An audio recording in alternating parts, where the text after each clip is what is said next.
మొత్తం 2 ఎకరాలు ఉందా? 2 ఎకరాలు అవుట్ మొత్తం పోతుంది. అంతే. ఉన్న 2 ఎకరాలు మొత్తం పోతుంది సార్ మా కాడ. ఒకవేళ అసలు అడుగుతుర్రా అసలు ఏంది మాది ఇది ఇట్లా అలైన్మెంట్ కాదు ఇది నిజమా లేదా అని చెప్పేసి అడిగిరా? వాళ్ళు అడిగితే అసలు మాకు రెస్పాండ్ ఇచ్చేటే లేరు కదా సార్. హెచ్ఎండిఏ పోయినాం.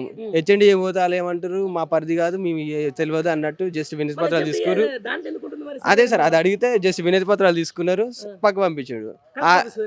కలెక్టర్ ఆఫీస్ పోయినాం, వాళ్ళు మా పరిధి లేదంటారు. ఎంఆర్ ఆఫీస్ పోయినాం, మా పరిధి కాదంటారు. ఆర్ఎన్బి దగ్గర పోయినాం, వాళ్ళు మాకు సంబంధం లేదు మాకు తెలియదు అంటారు. సరే వీళ్ళందరూ ఏదేదో ఫేక్ న్యూస్ లెక్క చెప్తున్నారు. సరే డైరెక్ట్ మంత్రిని అడుగుదామనేసి మంత్రి దగ్గర పోతే కోమరెడ్డి వెంకట దగ్గర పోయినాం.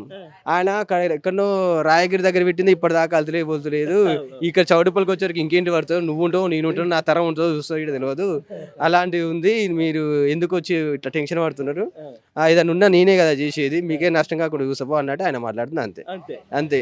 మేము ఇచ్చిన జస్ట్ చూసి వినతి పత్రం ఇస్తాం కదా, జస్ట్ చూసి RRR అనగానే తీసి ఇట్ట పక్కకు పియ్యకి ఇస్తూనే ఉన్నాయి. ఆయన ఒక 5 నిమిషాలు మాట్లాడటానికి టైం వెళ్ళి అంతే. అట్లుంది సార్ ఆయన పరిస్థితి.